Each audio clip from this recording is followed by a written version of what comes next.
Hello guys, আসসালামু আলাইকুম। Welcome back to my channel গল্পর কিচেন। গাইস, আশা করি আপনারা সবাই ভালো আছেন। আপনাদের সাথে আমিও খুব ভালো আছি। আজকে আমি বানাবো রসগোল্লা, একদম ছানা কাটা থেকে শুরু করে রসগোল্লা তৈরি পর্যন্ত। তো গাইস, চলুন রেসিপিটা শুরু করি। প্রথমে এখানে আমি 1 লিটার দুধ নিয়ে নিছি। দুধটা ভালো করে গরম করে নেব 5 মিনিটের মতো। এখন এখানে আমি একটা গোটা লেবুর রস দিয়ে দিলাম। আপনারা ইচ্ছা করলে এখানে ভিনেগারও দিতে পারেন। আমার ঘরের লেবু ছিল তাই আমি লেবুটাই দিয়ে দিলাম। লেবুর রসটা দেওয়ার সাথে সাথে দেখেন গাইস কি সুন্দর ছানা হয়ে গেল। এখন ছানাটা আমি ঢেলে নেব। এখানে একটা সেকনি নিয়ে নিলাম। সেকনিতে আমি একটা পরিষ্কার কটন কাপড় দিয়ে দিব। আপনারা ইচ্ছা করলে কাপড়টা না দিতেও পারেন, খালি সেকনিতেও সেকনি দেওয়া যায়। তো গাইস, ছানাটা ঢেলে নিলাম। ছানাটাতে লেবুর রসটা দেওয়ার জন্য ছানাটা একটু টেঙা টেঙা হয়ে আছে। তো এটা আমি পরিষ্কার জল দিয়ে একটু ধুয়ে নেব।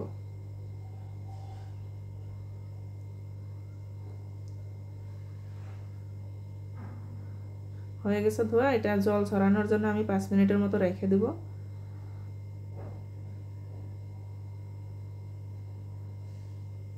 এখন এখানে আমি একটা ভারী বস্তু দিয়ে দিলাম। তো রসগোল্লার জন্য শিরা তৈরি করার জন্য আমি এখানে 1 লিটার পানি আর আধা কেজি চিনি দিয়ে দিলাম।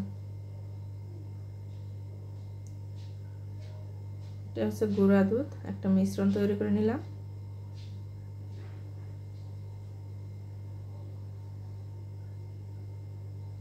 এই মিশ্রণটাই শিরাতে দিয়ে দেব একটু একটু করে।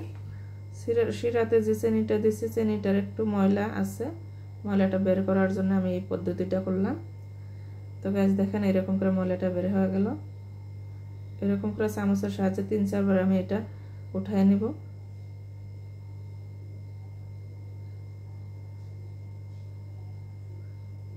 হয়ে গেছে পরিষ্কার। এখন এখানে আমি 2টা এলাচি দিয়ে দিলাম। দেখেন গাইস কি সুন্দর হয়েছে শিরাটা, একদম পরিষ্কার। শিরাটা আমি খুব বেশি ঘন করব না। শিরাটা বেশি ভারী হলে রসগোল্লার ভিতরে শিরাটা ঢুকবে না। তো গাইস, ছানার জলটা ঝরে গেছে, একদম জলটা ছাপা করে ঝরাইনি, একটু একটু জল থাকতে আমি এটা নামাই নিলাম।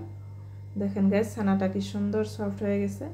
তো এটা এরকম করে হাতের সাহায্যে মাখায় নেব 5 থেকে 7 মিনিট। দেখেন গাইস কি সুন্দর একদম ময়দার ডোর মতো হয়ে গেছে।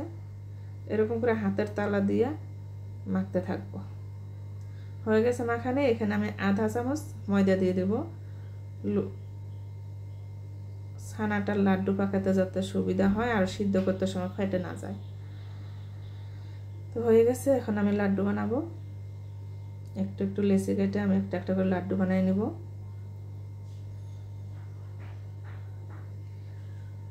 গ্যাসের লাড্ডুটা বানাতে একটু চাপা দিয়ে দিয়ে বানাবেন, নইলে ভেঙে যাওয়ার ভয় থাকে।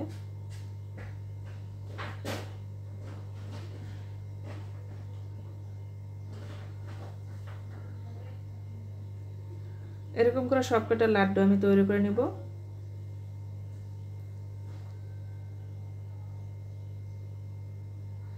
দেখেন গাইস কত সুন্দর সফট হয়ে গেছে।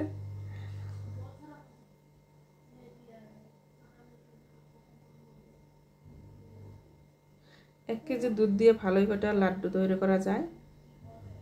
তো গাইস শিরাটা আমি এখানে নামাই নিলাম। এখন এই কড়াইতে আমি লাড্ডুগুলো সিদ্ধ করার জন্য জলটা দিয়ে দিলাম। 2 লিটার জল, 250 গ্রাম চিনি দিয়ে আমি লাড্ডুগুলো সিদ্ধ করে নেব। এখানে 250 গ্রাম চিনি দিয়ে দিলাম। জলটা এরকম ফুটে ওঠার পরে আমি এখানে 3টা এলাচি ভেঙে দিলাম।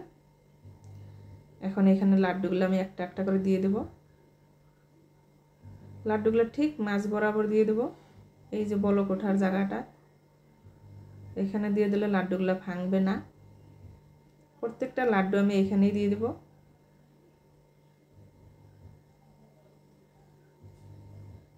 দেখেন গাইস কি সুন্দর ভাসে উঠতেছে।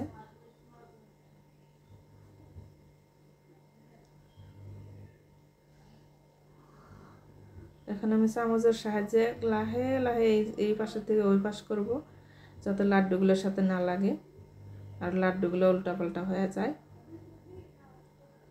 এরকম করে 2-3 বার লাড়াচাড়া করে আমি 15 মিনিটের জন্য ঢাকা দিয়ে দিব। এরকম করে হালকা হাতে লাড়াচাড়া করবেন গাইস। এখন আমি 15 মিনিট এটা সিদ্ধ করে নিব। হয়ে গেছে সিদ্ধ করা। দেখেন গাইস, ছোট ছোট লাড্ডুগুলো কত বড় বড় হয়ে গেল সিদ্ধ হয়ে। কত সুন্দর, একদম বাজারের মতো হয়ে গেছে। হয়ে গেছে আমার মিষ্টি। এখন শিরাতে এটা আমি ডুবাই দেব।